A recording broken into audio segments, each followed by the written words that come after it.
Jordan. Good evening, afternoon, night, morning, whenever you find a way to watch or listen to this podcast. It is me, Omar, again with my good friend Jackson, back for another week of hardware. And I want to be taking a hiatus of my own for 1 week due to being in a field exercise. But we'll be back the following week. But for the preview leading up to the week of October 21st, Jackson's gonna get a guest host. But before we start, Jackson, how's everything going? Just glad to be doing this right now. Yeah, absolutely, man. It's going good.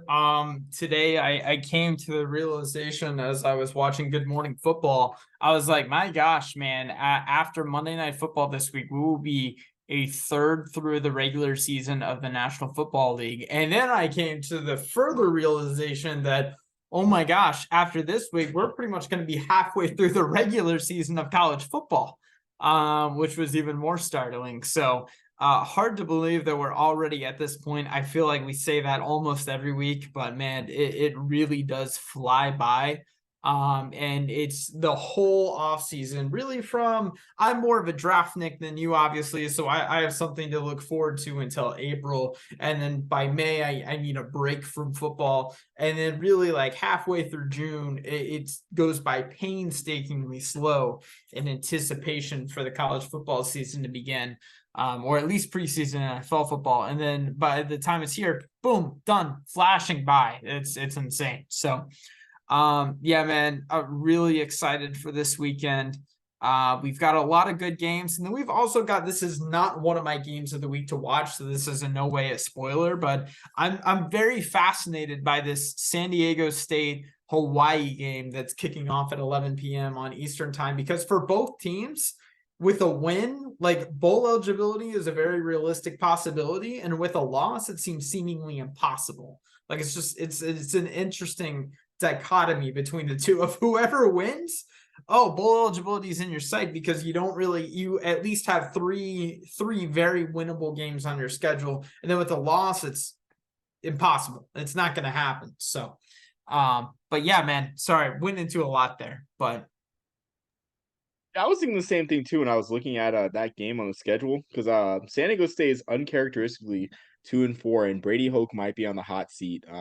And something I've talked about before, like with my good friend Bobby of the TNT College Football Podcast, just messaging about where it's like, it's just weird that San Diego State can't recruit great running back talent. And someone said, I wonder if there's a legend of the school that finished in the top five of the Heisman voting, or I think it was number two in the Heisman voting, and that was an NFL legend that could help with recruiting running backs. And I'm like, how is San Diego State not using Marshall Faulk as a recruiting piece to get running backs? Because I mean, I used to love San Diego State.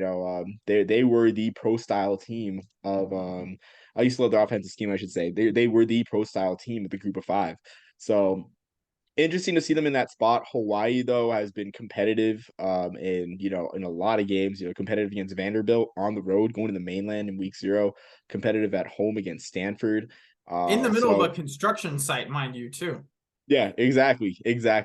And then they beat New Mexico State, which New Mexico State looks like they've hit their stride for the rest of this year in a weak Conference USA. We could only have 3 or 4 bowl teams out of Conference USA this year. But yeah, so that one is something that did catch my attention. But before we go on, I know you had some players of the week, some not players of the week, I guess, but yeah, players of the week / performances that caught your attention. Performances of the week that render recognition of players. Okay, we'll put it in long form. So, yeah, I've got three. So I'll go ahead, or technically four, but you'll see shortly. I'll go with my offensive performance of the week that I really wanted to point out was, of course, for my offensive player of the week, defensive lineman Jelani Stafford from UConn. And if anyone's confused listening to that, he also doubles as a fullback. I'll call him the JJ Watt of the Constitution State. He had 2 rushing attempts for 2 yards and 2 touchdowns on the road at Rice, and also a fumble recovery on defense. Man, it's 5 touchdowns on 5 rushing attempts, I think, is pretty good on the year. I'm not, I'm no PFF analyst, but I think that's a pretty high success rate. UConn has found really a cheat code with one of their defensive linemen, and no one's really figured out how to stop him in Jelani Stafford. Usually when we have a big man touchdown or a thick six, as the kids say, it's like it's fun, it's style points, it gets you some highlights, it gets you some views on TikTok or Reels, but it's like, okay, it's not really much of substance. It's not really anything that we're truly relying on. Man, he had a fumble recovery and 2 touchdowns in a game that ended up being won by 7 points. I think that's a pretty major factor in a game. So shout out to Jelani Stafford, not getting enough love as a dual threat lineman and fullback. I think it's really cool what he's doing. I don't know how long it'll last, but I'm here for the ride while it does. And if it's fill in the blank in goal where you're on, the 1 or 2 yard line. I don't, and Jelani Stafford is in the backfield. I don't know how, as a defense, you don't see him coming. And then if you do see it coming, which, obviously you've been watching some film, if you do, I don't know how quite you stop it, because he's a really big guy. So that's why he's playing defensive line, in case you didn't know. So I know I tweeted this. I hope that a team uses Jelani Stafford the same way that the Ravens use Patrick Ricard, which it's amazing how Patrick Ricard used to maneuver in kind of like the spread run scheme that the great Greg Roman used to, or not, yeah, the great Greg Roman, used to run with Lamar Jackson, which like Lamar looks better as a passer this year. But I mean, I would love to see. I can see Stafford being on a team as like that kind of like player where it's like he moves fast for a 290 pounder, which like I still find it hard to believe that Patrick Ricard is 300 pounds. I got to think he's lighter than that, but a man his size that moves the way he does, it's no wonder he's like a 3-time Pro Bowler. So Yeah, absolutely. No. Like I said, if we can get the nickname to catch on like we did the Zach Wilson of the Seven Hills, the JJ Watt of the Constitution State. So I'll move on to my defensive performance of the week. I'm actually going to go with a pair of edge rushers. I'm going to go with UCLA's Gabriel Murphy and La'atu Letu. I hope I'm pronouncing that correctly. It's very late at night where I am, but between the two against Wazoo, they had a combined 14 QB hurries, 3 quarterback hits, I believe a sack or 2, and then another forced fumble. That UCLA defense, I know the final score was 24-17, but that UCLA defense, they gave up 10 points the whole game. 7 of those points were from a pick 6 right before the half ended. And if you watch the game, Cameron Ward was consistently pressured and threw his only 2 interceptions of the year against UCLA. UCLA, they really played some complimentary football on defense, where there were a couple coverage sacks, and there were also at least one of the 2 interceptions were from the pressure that the defensive line was bringing. So Gabriel Murphy and Le'etu Latu, man, have been phenomenal so far on the year. They really had a great showing against a really good quarterback in Cameron Ward, and who we think is a pretty good team in Wazoo. One last thing on them. Both are ranked in PFF's top 10 edge rushers so far in the year. So anytime you have, I believe Texas Tech had it last year, where anytime you had 2 edge rushers in the top 10 by PFF, you're doing pretty good. And I did not think a Chip Kelly coach team would have that, but you know what? Here we are. So yeah, that's a good point too. I mean, you see this Chip Kelly team having a signature performance on defense. I know a lot of people thought that fireworks were going to ensue for this game, but they especially in the second half, really shutting down that that Washington State offense. But I'm surprised that game was on the Pac-12 network, to be honest with you, with everything that was at stake. Yeah. Oh, I was Really surprised crazy. too. But People brag, I do have the Pac-12 network now, so no credit of my own. But ever since we made the move to Sling, so oh shoot, that's I how I guess know I've made it in life. But I don't get the CBS Sports Network, but I don't watch Army football, so you know what? I'm really winning. you don't watch Army or Northeast Conference football, obviously, because I'm watching St. Francis versus Wagner right now. Very competitive game. I've got one TV on Thursday Night Football with Kirk and Al the call, and the other on West Virginia, Houston. So See, you're wasting your time because St. Francis Wagner, this is the NEC's first nationally televised conference game. So history right yeah, here. but this is but Denver at Kansas City is Taylor Swift's 3rd NFL game this year. So I don't know if she's actually there, one, but also two, I don't know if that's a good segue to go into my 2 players of the week. Oh no, that's a First off, horrible segue. Yeah. I'm going to talk about the son of a Pro Football Hall of Famer. I'm talking about Eden James from Howard, and the Howard Bison. It was in a losing effort, but man, did they really make a statement for the MEAC against Northwestern? And I said on this podcast last week that that was a trendy upset pick, and sure enough, like Howard. Honestly, if you're Northwestern, for you to have to allow, like I said, Eden James run for 177 yards on a Big Ten front seven, there are some huge red flags there. That being said, Eden James had an amazing day. That is not a takeaway from him at all. 177 yards, a touchdown, and a 64-yard rush as Howard nearly beat Northwestern in a 23-20 loss. Maybe next time, they'll beat Northwestern or they'll beat an FBS team. But man, I'm excited to see how this MEAC race unfolds because Davius Richards doing some great things for North Carolina Central, but Howard is like getting into their groove, even though they're 2-3 right now. And remember, it's a 5-game conference season, and the prize is the Celebration Bowl. The prize is appearance on ABC, the appearance in Mercedes-Benz Stadium. No, man, Howard is absolutely like doing some really good things over there, and they came just short against Northwestern, right? So, now I mean, a little bit of it was a little bit closer than the state of Northwestern did get out to an early lead, but they made a valiant effort and an almost comeback. And they had some really like solid performances. Just got off to a slow start, and against a team like Northwestern, it was too much to come back from. But they outplayed Northwestern for a pretty good chunk of the clock. It just wasn't the meaningful times of the game. So unfortunately, but no, Howard's been doing some awesome things, and it's really cool to see them accomplish what they've accomplished so far, and hopefully continue. Obviously, so. I'll go with actually, I assume that's your HBCU player of the week. I'm going to go for my HBCU player of the week. I'm going to go with Aaron Allen, the quarterback from Alcorn State. Went 20 for 31 and 3 touchdowns in a very tight victory versus Grambling State. I give Aaron a lot of credit for kind of being playing point guard, so to speak, where he's really a great ball distributor. He had 7 receivers with multiple receptions in that game, which is hard to do. It's hard to do in general, but particularly in this game, if you watch it, like Bramble was dominating the trenches, at least when Alcorn State was on offense. There was pressure virtually every play.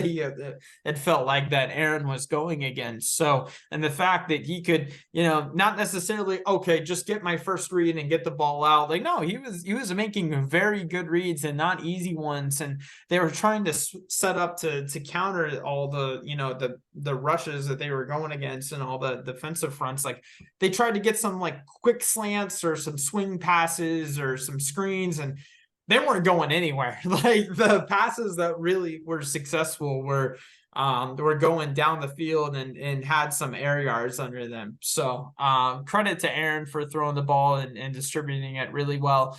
Alcorn is very fortunate to come out on top of that game. I will say they did have a missed extra point and missed field goal. I mean, you could argue semantics because they also did have a pick 6 on the other side of the ball. So one thing I do know about that game, I know they don't win without Aaron Allen. So now this year he's been occasionally splitting duties with Tyler Macon through the year. I don't really picture that happening anymore. I think Aaron's clearly one of the better quarterbacks of either the MEAC or SWAC, honestly. Like he really showed what he's made of in that. And you can knock him for his stats, you can knock him for whatever in this game that they're not great. Man, just watch the game. It's on YouTube. There's the pressure he was facing throughout the game, like a lot of quarterbacks fold under. So when you have that little time to throw, and I think he only had I want to say, I don't have it in front of me, but like 20 rushing yards on the whole game. Like he couldn't go anywhere either. He wasn't like Mahomes where he gets a little bit of pressure and he's able to scramble outside the pocket. Like it was just utter domination by Grambling State's front 7. So I'll give credit to them, but Aaron got the better of that battle. Yeah, and I mean, if you look at the quarterback talent that Alcorn State's produced, of course, Steve McNair comes to mind, but also too Felix Harper is a gentleman that could Yes. definitely make the rounds. Yeah. At least starting off in spring football in whatever that may look like with the merged USFL and XFL. And then I think he should be on a roster. I personally love seeing fringe guys play because like I feel like a lot of guys get disserviced, because they're on practice squads and people don't see them. So like a guy like EJ Perry, I think, like our guy EJ Perry, I mean, I think the world was done a service because of spring football because they got to see what he had to offer. So I just want to see a guy like Felix Harper play. But yeah, like definitely like him following the footsteps of a guy like Harper is huge for that program. But A hundred I also percent. No. also too, I wanted to spotlight. While surprisingly, Eden James is not my HBC player of the week. There was actually a running back that had a much better game in Black College football. And last year, Darius Hagans ended up getting some love out of Virginia State. Got in the NFLPA Bowl, the very last NFLPA Bowl, sadly. But and then in the preseason for the Packers, Hagans killed it for the Packers. Scored a touchdown or two. And it seems like Virginia State has a replacement in line because Kimani Clark had over 260 rushing yards and he had 4 touchdowns. I'm pulling up his exact stats against Bowie State, who Bowie State is a traditional power in the CIAA, but he had 21 carries for 244 yards with 4 touchdowns. So Kimani Clark is just following the footsteps of Darius Hagans. And I mean, honestly, like Virginia State may be running back university in black college football circles, even Division II, if we're being real. So that's who I wanted to spotlight. And also on defense as well, wanted to note a great performance from out of Albany, 4-2 out of the CAA. We have Dylan Kelly with 23 tackles over the weekend. So they're Albany's 4-2 with only losses to Hawaii and Marshall. And they played Marshall pretty close. Neither loss was particularly a blowout. So definitely a team to watch in the FCS circuit. Yeah, absolutely. Anytime that you have 23 tackles in a game, that is, man, you're flying to the ball. So I'd be interested to see get the heat map on the opposing quarterback of that. See, man, is he throwing like to that left slant every time to the slot or something like that? I don't know. In the linebacker just beating there. No, man, 23 tackles is insane. So. Yeah, exactly. So, that being said, I guess let's go on to our usual Heisman talk. So this week's kind of a big week for the Heisman, which we'll get to. But starting off, I think the biggest riser in the Heisman race was Jahwar Jordan, in my opinion. And yes, I'm going back on my running back soapbox, but if you think about the recipe for for a running back to win the Heisman, you kind of need a team that's a national contender, which Louisville definitely has a shot to go either 11-1 or 12-1, which there is a nightmare scenario that may unfold in the ACC where they have UNC, Florida State, and Louisville do not play each other in regular season, so they all can go 12-0. So that's a nightmare scenario that I think that's unlikely to happen, but it's still a scenario. But Jawar Jordan had an absolutely great game for Louisville last week against Notre Dame. And really, like, I think one of the more important games in recent memory I guess in the post Lamar Jackson area for the program, where Jordan had 21 carries for 143 yards, and he increased his rushing totals to 87 carries for 653 yards on the year for 8 touchdowns. And if you look at Louisville, like Jack Plummer is a great quarterback, but he's not as flashy as say the Caleb Williams, the Michael Penixes, and whatnot. His stats aren't as flashy. But Jawar Jordan being on a national contender, 653 yards, I'd say there definitely is a shot, especially if they go head to head against Florida State and he has a big game there. All right, so I have a little multiple choice question that we're gonna ask. All right. So this is very on the spot. This is not planned. So Omar, I want you to tell me, okay, which of these four quarterbacks, which is the only one that doesn't have more passing yards than Caleb Williams? Okay. Are you gonna go Carson Beck, Shador Sanders, Mike Penix, or JT Williams? Which one do you think? Which one do you think is the only one that has fewer passing yards? Michael Penix, right? Trick question. All of them have more passing yards, actually, Okay. than Wow. Caleb Williams. Caleb Williams is eighth in passing yards. Now, should passing yards dictate Who wins the Heisman? Absolutely not. Absolutely. The Heisman loses all meaning if we do dictate it off of that. But I'll briefly step back up on my soapbox. Caleb Williams, for all the presumption and the chatter that Caleb Williams gets that, oh, he should win the Heisman again this year, you know, compared to when he won it last year. I feel like he should almost be held to a higher standard, only because like I said, only because of the assumption that he was going to win it again this year by a lot of major media markets. And again, I'm not saying passing yards should dictate who wins the Heisman. That's the furthest thing from what should dictate who wins the Heisman. It should go to the best player in college football, regardless of position. But I'm just saying that for all the talk that Caleb Williams gets, and for the situation that USC is in, where they don't have an Audric Estime, they don't have a star running back that really warrants a more balanced offense, and they don't have a defense that plays complementary football, to put it politely. He should be higher than eighth for all the talk he's getting. So if he's fifth in passing yards or fourth or whatever, I don't really think it bothers me at all, at least in that category. But it's like, man, like JT Daniels is beating you out in passing yards with just as many games. Like it doesn't make sense. And we're definitely going in with the recency bias of last year compared to Caleb Williams this year, man, is leading his team by like narrow victories against Arizona, and should not be that way. I know he suffered 4 sacks, but like only one passing touchdown, and okay, yes, 3 rushing touchdowns, obviously, but another 2 fumbles against the Arizona team that went in overtime at home. That shouldn't happen. That shouldn't happen if you're the Caleb Williams, if you're the prodigy, if you're the Andrew Luck, Trevor Lawrence slam dunk #1 overall pick. Shouldn't happen. So I want to bring up an interesting point too when it comes to back-to-back Heisman, where Archie Griffin ran for over 1,600 yards in his first Heisman season, and he regressed, if you can call it that, to 1,300 yards the next year, and he still won the Heisman at 75. I know, yes, I know comparing the voting environment from 1974 to 75 is interesting, but I kind of wonder too, where it's like the narrative that like, hey, no one's really standing out as much will last. I think it honestly will take, because all those guys are gonna play head to head, like this week, Bo Nix and Michael Penix. They're gonna play head to head, and then Caleb Williams and USC will play Washington. So I just think, honestly, I feel like I really feel like, as is the Pac-12's tradition, all those teams will find a way to cannibalize each other in that series of 3 games, 2 or 3 games. I think Oregon plays USC as well. So I think the media, I think the narrative is there definitely for Caleb Williams. The stats don't have to be there, but the narrative is definitely there.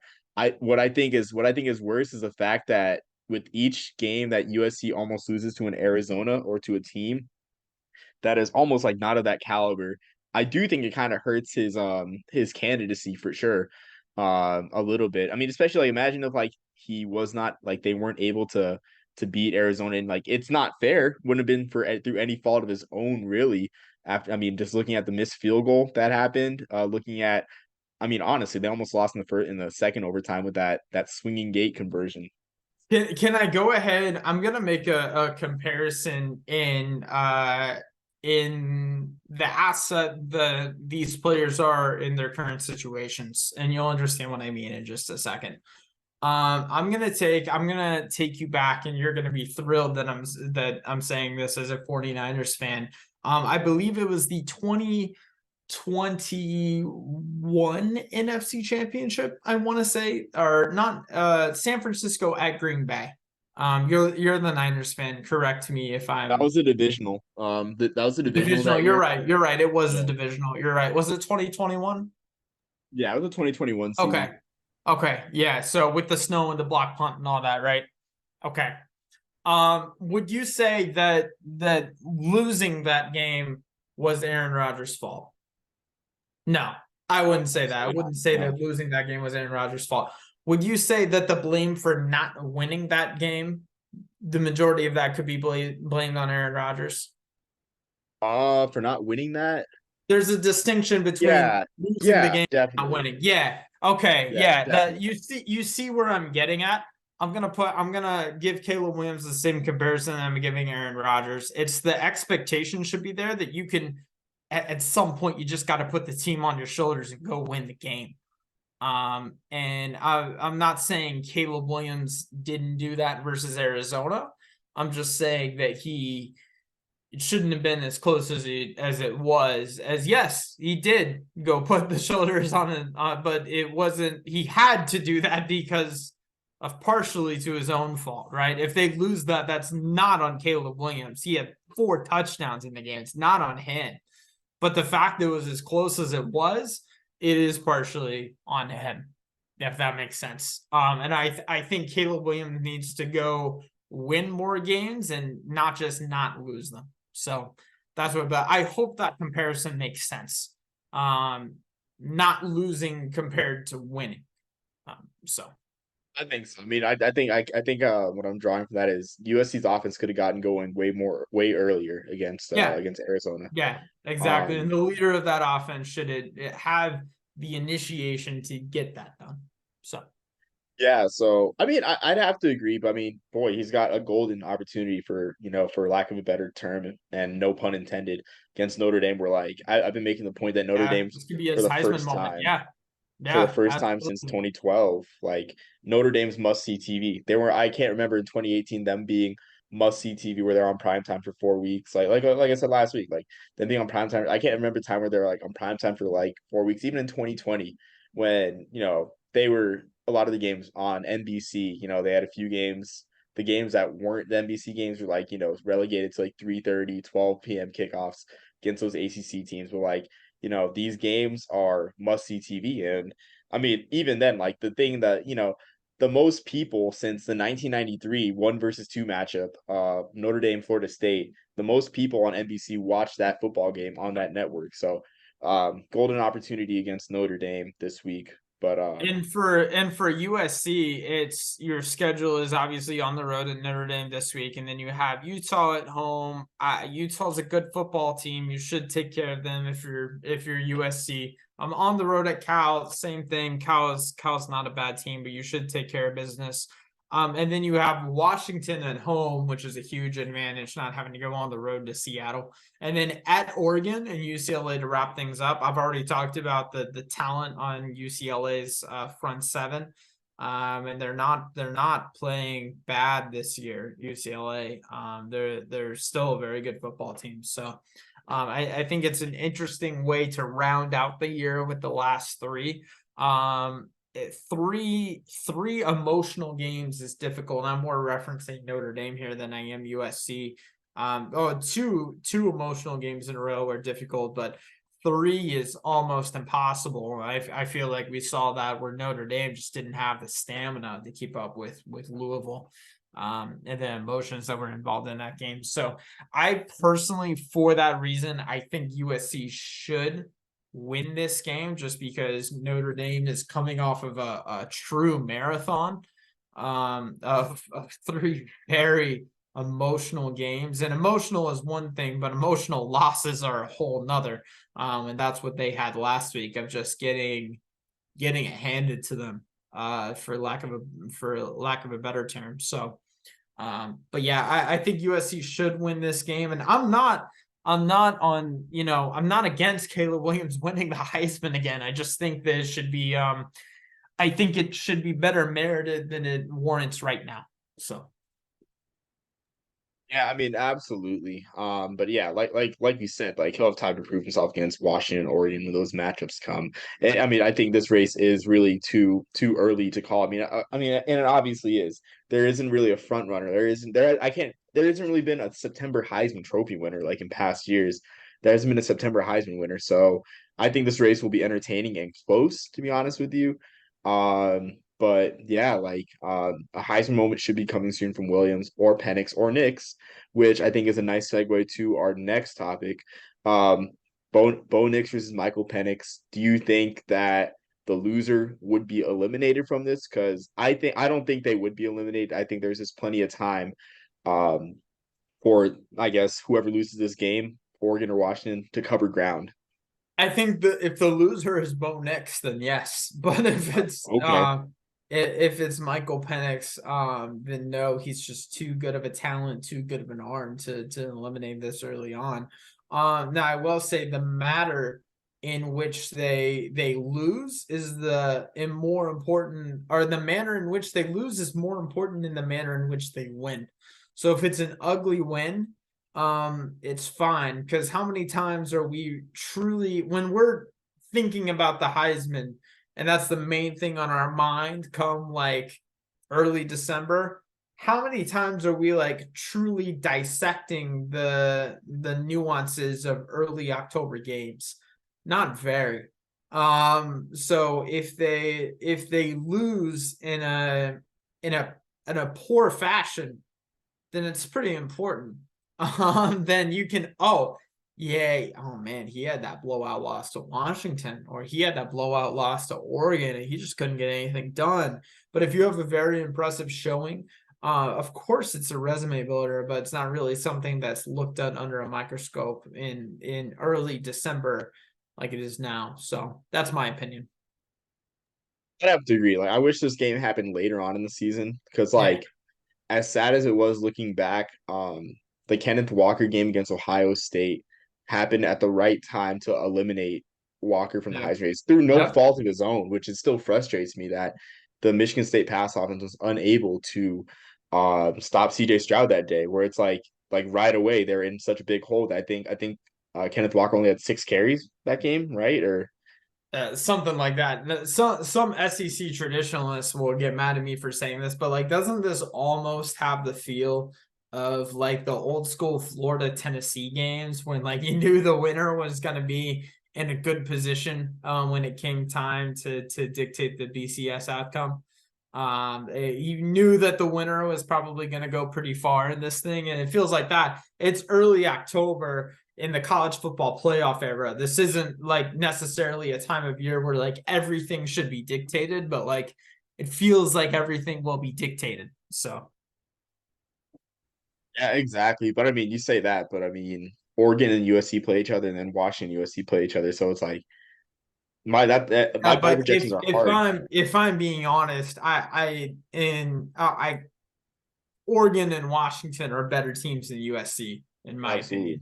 Washington Absolutely. has the second best argument to be the number one team in the country, even Yes. if they aren't placed at the number two. They have the second best argument. I'm not saying that they're the second best team, but they have the second best argument. And Oregon is, I mean, just a very well-rounded football team. What can I say? So. Absolutely.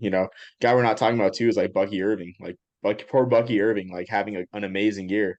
And really too, like if it's just sad that the Heisman's a quarterback award because Bucky Irving was amazing in the Holiday Bowl, over 10 yards a carry, won the MVP award, over 100 yards.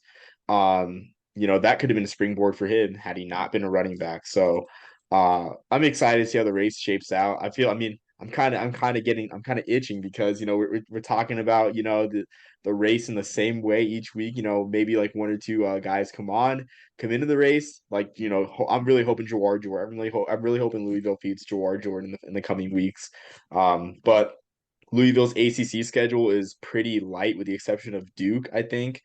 And I don't think you'll have like that Heisman moment. And plus, they don't feed him enough. He only has 87 carries on the year, but he's very efficient though, very efficient. So hopefully, Jawhar Jordan makes it as a running back purist. Louisville is going to go through the same struggles for attention that TCU did in the 2014 season. Like TCU, remember, like was that team that probably had the best resume to be in the college football playoff, and then Cardell Jones and Ohio State hijacked it. But man, it's not the name brand. Louisville is not the name brand that other college football teams are, and an appearance by Jack Harlow doesn't boost it as much as I would like. So Louisville is a very good football team. Now they are lucky that they caught Notre Dame when they did. The only luckier time would be this upcoming week after 3 emotional games instead of 2. But they caught Notre Dame at the right time. They caught it on Saturday Night Football. They caught it when there was a lot of energy and hype in the house. But Louisville is a good team, man. They're gonna go to the ACC championship, and they could possibly win out. So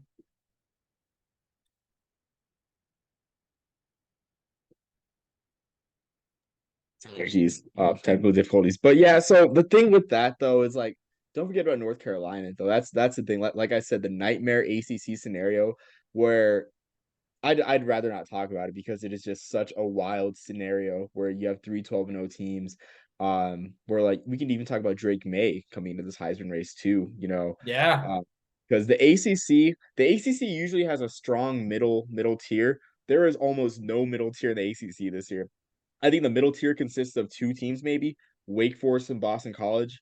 And like even then, Boston College is a lower tier ACC team in my opinion because their schedule is easy. They've had an easy schedule and they've even slipped up against Northern Illinois, and they benefit from an easy ACC schedule. So they'll make a bowl off a pretty Charmin soft schedule. That's no discredit to them. I mean, Thomas Castellanos is a great quarterback, and I'm excited to see what he does in that system. I don't want to curse another BC quarterback though. I don't want to like I did with Phil Jurkovec. I still believe in Phil Jurkovec, but yeah, I don't want to curse Castellanos like that. But yeah, that's just the thing where it's like I don't think we have this conversation in another year in the ACC when the middle tier is stronger. But like the middle tier is just so weak. One maybe two. I guess you can consider NC State being a middle tier as well. So I'd say two. I'd say there's only two middle tier teams that could pull an upset against the ACC. But that being said, I do think an ACC player could be a player in the Heisman. Like we're not even talking about Dylan Gabriel. I mean, Dylan Gabriel definitely entered the race with a clutch drive. I think if anyone had a Heisman moment, I think Dylan Gabriel had a Heisman moment on one of college football's most easily recognizable stages, the Red River rivalry. I mean, at noon on ABC, like Gabriel had that drive too. So I wouldn't sleep on him either. No, absolutely, absolutely, man. What a fun game to watch, the Red River rivalry. Man, that was one of the in a game that has such a long and rich history. Man, that was one of the better ones. That was very good. So Yeah, so I mean, I think that puts a ball in the Heisman race for now. Still too soon to call. We're just throwing names out, but some new names definitely and faces definitely entered the race. Going on to our games of the week, Jackson, do you want to kick us off with the games of the week to watch? yeah, absolutely. For my first game of the week to watch, I'm gonna go with one that we've already talked about a little bit, so I'll keep it short. USC at Notre Dame. 4 games in a row where there's a lot at stake and a lot going on for Notre Dame. I'm talking about obviously starting that streak off with the 10 men in South Bend, and then the win at Duke and the horrible loss to Louisville.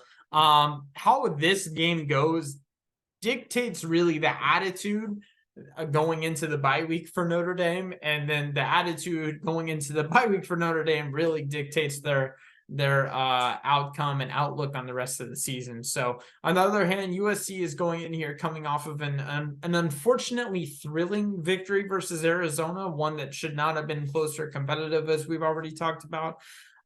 There's a lot of chatter about Alex Grinch, the defensive coordinator for USC. I just want to remind everyone he is a 2-time finalist for the Broyles Award, which is that goes to the nation's top assistant coach. So this isn't some nobody. He didn't hire someone out of the stands or someone off of the street in Los Angeles to be the defensive coordinator. He's pretty good at what he does. So just somehow the results are not matching the resume. So And I mean, like, who doesn't love Notre Dame USC, really? I mean, just a traditional intersection, not manufactured intersectional rivalry, I shall say, with everything going on in a conference year alignment. So I'm excited for that one for sure.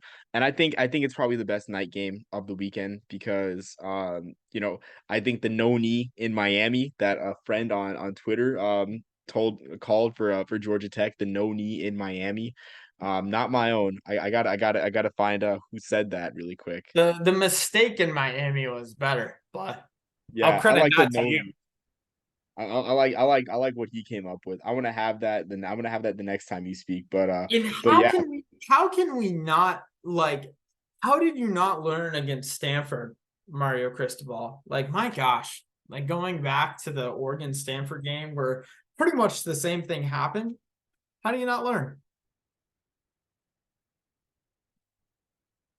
yeah, I really don't know how he didn't learn, which I'm still trying to find. what that person called it, but or like Do who it you was. think maybe only having a 70-yard practice field for Miami had anything to do with it? Um, I'm clearly that has nothing to do with situational football practices. I'm trying to poke at their facilities yeah, as a no. So Florida. I mean, it seems like every week you have a Miami joke. So I'm just gonna leave that alone. Frankly, I'm just gonna not get involved with that fit with a fan base there. But yeah. So I can't find who said that, but I just want to say that that one's not mine. What fan base? They have Miami. fans? Wow. Okay. Well, all right. Well, that being said, I guess I didn't see any in the crowd. I'm just asking. going on to my first game. I'm gonna go with probably. I mean, everyone's talking about when they talk about the game of the week in the Missouri Valley Conference. They're gonna talk about the battle for the Buffalo Nickel, North Dakota versus North Dakota State. Which, like, yes, no, I'm not talking about. I'm not talking about. Oh, okay. I'm talking Youngstown State, South Dakota. South Dakota is flying under the radar at the FCS level. They beat North Dakota State for just the second time since they've been a Division One program since I think the year was 2009. They've only beat North Dakota State twice since 2009 and 2012, I think. Um, South Dakota is probably has one of the best defenses, if not the best defense in the FCS, allowing 13 points a game. They have Nick Gates and Brendan Webb have over 4 sacks. And honestly, South Dakota is a throwback. They love running the ball. They only average 19 passes per game. Travis Tice has 430 yards in 5 games for the Coyotes. Anyway, they play Youngstown State. Youngstown State just upset Southern Illinois, who was ranked in the overall media poll and ranked in several other people's polls, including myself, pretty highly. They beat them 31-3, took them behind the woodshed. Youngstown State loves to run the football too. They got Tyshawn King, averages an efficient 6.8 yards per carry with 464 rushing yards and 8 touchdowns. They're allowing 24 points per game on defense, 21 if you don't count the 35 they gave up against Ohio State, which even in itself, being Youngstown State and only forcing Ohio State to score 35 points is pretty good. But the most notable thing to happen in that game was Mitch Davidson waddling after a 1 yard touchdown run, and like that was just an amazing moment. Just waddled, and the refs didn't flag him, so that's good. But Youngstown State, South Dakota, both of these teams, South Dakota has a 3-1 record. They're top 10. They're a top 10 team in my poll. They're a top 10 team in a lot of people's polls. Youngstown State, they're ranked in my poll as well. I'm at number 22, I believe number 22, but they're a top 25 team. This is a huge game for an at-large playoff berth because the Missouri Valley runs through South Dakota State. So for everyone else, North Dakota State, Youngstown State, South Dakota, North Dakota, the path to the playoffs isn't at large, and you want to build your resumes in games like this for Youngstown State, South Dakota. I'm completely gonna go in the opposite direction, if you could say, and I am going to talk about the battle for the Nickel Trophy. I'm gonna go with North Dakota State at South Dakota, which you so kindly skipped over for me, so thank you. I'm gonna mention a few facts about this game, and then I'll get into some of the more nuances. So North Dakota has not won this game since 2014, right? So you might be wondering why I'm talking about that. North Dakota, though, has won 3 of the last 4 against NDSU at home, which you would not think considering they play almost every year, but that's not the case. They won 3 out of the last 4 at home. The last time North Dakota State won by multiple scores in Grand Forks was actually 1997. So it's been a minute. So if you're expecting a dominant NDSU victory, it's not commonplace, at least in this rivalry. So both teams are 1-1 in conference play so far this year. 1-2 is not the standard for conference play for either of these schools, especially North Dakota State. So don't expect this to be neither fan base is happy if they drop this game, especially with what's happened so far in the year. So North Dakota State did lose 3 players to the NFL, which I think they are used to. What they're not used to, losing another 12 to the transfer portal. They definitely don't seem as dominant as they were last year, but I will list 3 of the things that they haven't skipped a beat on. They're still a top 10 third down defense. They had the highest completion percentage in the FCS. and they have the 6th most interceptions in the FCS on defense as well. So they've got some things going for them, especially on defense and passing efficiency. But like I said, this isn't the same dominant North Dakota State team that we've seen. Ideally, both of these teams are undefeated going into it, and they have a combined 3 losses. So, but yeah, I think it's interesting. It's not an easy place to play at all in Grand Forks, but we'll see how it is. So I believe the game's on ESPN Plus. Yeah, so it's interesting to point that out because, well, it's not going to be a matter of making the playoffs or not for North Dakota State. If they lose this game, it'll be a matter of getting a seed, which is important because that means you host your second round game. You're the home team for the second round game, and the Fargo Dome has always been a tough place to play. And I can't imagine seeing North Dakota State visit someone in the second round of the playoffs if they don't get a seed. A 10-1 North Dakota State with only a loss to South Dakota State definitely gets a seed. They absolutely get a seed in my book.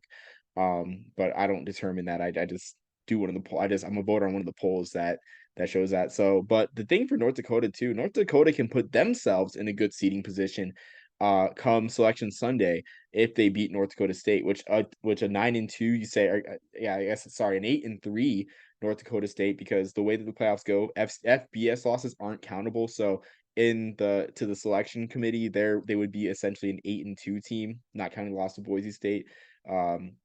Or sorry, not 9-1 if they beat North Dakota State. If they beat North Dakota State 9-1 with the loss to South Dakota State, then they definitely are a team that would get a seed in my eyes. So huge for seeding, and like home field in the playoffs is important, which we're gonna start to see come 2024 with the 12-team playoff, where we'll see how important having that home field is in that first round. Going on to my next game, staying in the FCS but going south, we got Chattanooga versus Mercer. This is the battle of 2 4-2 teams. Chattanooga, Western Carolina last week. Let me just say that's arguably the game of the year in the FCS so far. Back and forth affair. Both teams scored over 50 points. I mean, call that the epic and Cullowhee if you can. Or it was a game in Chattanooga, either the epic in Chattanooga or the epic in Cullowhee. But I mean, just a great performance. But out of the SoCon looks, especially with the dearth of teams coming out of the Missouri Valley Conference, and then of course the CAA really has only one team leading the pack, but a bunch of teams that will contend for an at-large spot, including Rhode Island, UAlbany, Villanova.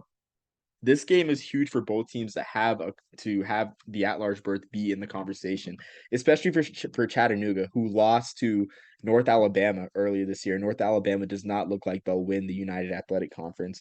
Mercer has a strong defense, contrary to popular belief. I know most people that saw Mercer play either saw them in the FCS kickoff or against Ole Miss when Ole Miss dropped 73 on them. But those 73 points are over half of the points that Mercer's allowed in their 6 games. They've allowed 142 points. The defense has tightened up, and you're going to see some of the best receiving talent in the FCS, in this game. As Ty James has 602 yards for Mercer in 6 games. He has 18 yards per catch and 5 touchdowns. For Chattanooga, you have Javen Watley with 546 yards, 18 yards per catch and 6 touchdowns, and he's joined by Jamoy Mays, who also has over 500 receiving yards, 17 yards per catch, and also returns the ball, has 266 kick return yards, which, I mean, it's just a huge asset to have having a guy that can return kicks in the pros. So I say Jamoy Mays, all these guys are just guys to watch out for the pros, for, I guess, in the NFL. But this game is a huge game in the Southern Conference because it looks like the Southern Conference will run through either or Furman or Western Carolina. But to get that third and arguably final spot in the playoffs from the SoCon may have to be the winner of this game. Yeah, you bring up some good points on that, and man, it really speaks, as we're talking about all these, like, it really speaks to how, yes, we are in technically early October, but like, man, there's a lot of very influential games going on in all levels of college football, regardless of how many playoff spots there are. So I'm going to go with, I can't believe we haven't mentioned this game for as much as we talk about Group of 5 football. But I'm going to go with Wyoming at Air Force for my last game of the week to watch. And I think they had maybe, if Oregon Washington wasn't happening this week, I think you have a case to be made for a college game day going to this game as well. One thing I want to point out that a lot of people don't think of, Jonah Field with the Wyoming Stadium actually has a higher altitude than Air Force. So the usual home field advantage that Falcon Stadium provides a lot of times is trivial to non-existent. Only because this 7258 breathing in, I'll suffocate. That's not going to happen. Wyoming is used to a lack of oxygen, right? So not going to get them there. Wyoming has only given up actually 3 rushing touchdowns all year on the other side of the ball, and Air Force only has 3 passing touchdowns all year. So in my opinion, something has to give between those two. It's strength versus strength when Air Force has the ball. A pair of players to watch in this game, Alex Mock, the linebacker from Air Force, and Easton Gibbs, a linebacker from Wyoming. A pair of linebackers that in this matchup, I think, have the capacity to really be a difference maker in the outcome. Both of them have been playing outstanding. Both of them have A grades by PFF so far this year. Easton Gibbs, particularly the best Wyoming linebacker since Chad Muma got drafted from Jacksonville, which I know wasn't that long ago, but it still a very, very good linebacker. Still top 2 in the past 20 years, probably out of Wyoming. So, and Alex Mock has been just increasingly, I believe this is his senior year. Like, if you look at least the PFF grades, I haven't watched all 4 years of Alex Mock, but like freshman year, 58 grade, sophomore year, 68 grade, a junior year, 78, and then this year he's playing outstanding in an A grade, so increasingly getting good every year. So those are 2 guys I'm very excited to see. I believe they're both outside linebackers, although I would need to double check on that. Yeah, so, um, on your point, so I didn't catch what you said about Air Force being surprisingly, I think it was, like, regarding their rushing stats. Well, Yeah, so Air Force has the number 1 rushing offense, but they're 11th in third down defense and 19th in total turnover on margin. So they have some like okay. sneakily good on defense. It's not their strongest attribute, so it doesn't really get talked about, but they are. So Yeah, I would say, and I think it'll be a dogfight for this one. I think this one's gonna be really low scoring. I think the under will hit in this one. yeah. And I just think about the Sam Houston game where like that was just a hard fought game, but Air Force's defense was just lights out in that one, only allowing 80 yards. And of course, that's before Sam Houston's offense awakened. But man, like I mean, we're in for a dogfight because if there are 2 teams in the Mountain West that matched up well with each other, it's Wyoming and Air Force because Wyoming runs the North Dakota scheme with Craig Bowl as their head coach, the former North Dakota State coach. So I mean, they use a fullback. They have a strong downhill run game. Andrew Peasley is a great runner. They always get great running quarterbacks, which like it's kind of shocking that Levi Williams, I guess our last memory of him as a Wyoming quarterback was him running for over 200 yards in the 2021 famous Idaho Potato Bowl. But they reloaded. They sure did reload and got Andrew Peasley to start for them, and even Sean Chambers killing it out of Montana State, another quarterback that could run well for Wyoming. So these teams match up well, and who knows? This may determine either the Fiesta or the Cotton Bowl. I'm just excited to see how it plays out. So going on to my last game, and I got a couple quick hitters too to add to it. So my last game was Marist versus San Diego. I mean, I promise you, it was a coincidence. I just found this shirt in the drawer. I needed a college shirt to wear an FCS shirt, but Marist has never defeated the San Diego Toreros in football. They are 0-13 all time against San Diego. San Diego comes into this game with a 1-4 record, including a loss to a subdivision one Colorado Mesa, Division two school, Colorado Mesa, and they have not looked like their usual team really this year. I mean, as a Pioneer Football League looks like a race between for the playoff spot because St. Thomas looks like they could win the title game, but they're not eligible due to transitioning rules. But the race for the Pioneer Football League's open looks like it's between Butler and Davidson, which is a big game this week. But Marist, they've never beaten San Diego. I think they have a really good chance to break this 13-game losing streak. They're led at wide receiver by Matt. Geez, my handwriting is so bad. Matt Stiant. I think it's a Stianit, Matt Stianit. Geez, I'm butchering his name because my handwriting's so bad. But I mean, he leads the team in receiving with 22 catches for 447 yards and 4 touchdowns. I'm just gonna look up that name. I feel so bad for butchering his name. No, okay, there we go. That was a C. Yeah, Matt Styanch. Matt Styanch for Maris, 22 catches, 447 yards, and 4 touchdowns. But really an entertaining weekend in the Pioneer Football League, the non-scholarship league. Maris playing San Diego, looking like they can beat them for the first time ever in 14 meetings. And then Butler versus Davidson. Butler lost a heartbreaker last week with a batted down pass in the red zone against St. Thomas. But if they beat Davidson, they control their own destiny for the playoff spot, and that would be their first playoff appearance since 2013, which is great for FCS football. And then another quick hitter, Yale plays Sacred Heart. They'll be playing their first ever Northeast Conference opponent at the Yale Bowl, and the last team that was not UConn to play at the Yale Bowl, though I guess the last Connecticut team that was not UConn to play at the Yale Bowl, you'd have to go back to 1946 when the Coast Guard Academy visited the Yale Bulldogs at the Yale Bowl. So historic event happening with Sacred Heart versus Yale, and who knows what happens in the Nutmeg State? What happens in the Nutmeg State stays in the Nutmeg State. That being said, Jackson, I don't have anything else to add. No, I don't have anything else, honestly. Man, no, we just have this season's been flying by, so let's just enjoy every week that we can. And man, no, this will be fun. Wyoming at Air Force though could very well dictate, or probably will be the second most influential game on the Group of Five race for the New Year's Six. So next to the Mountain West Conference Championship, I'd argue. So Yeah, exactly. And I think with that game too, just looking at the American, like the American would have an argument. They do have an argument for sure. They certainly do.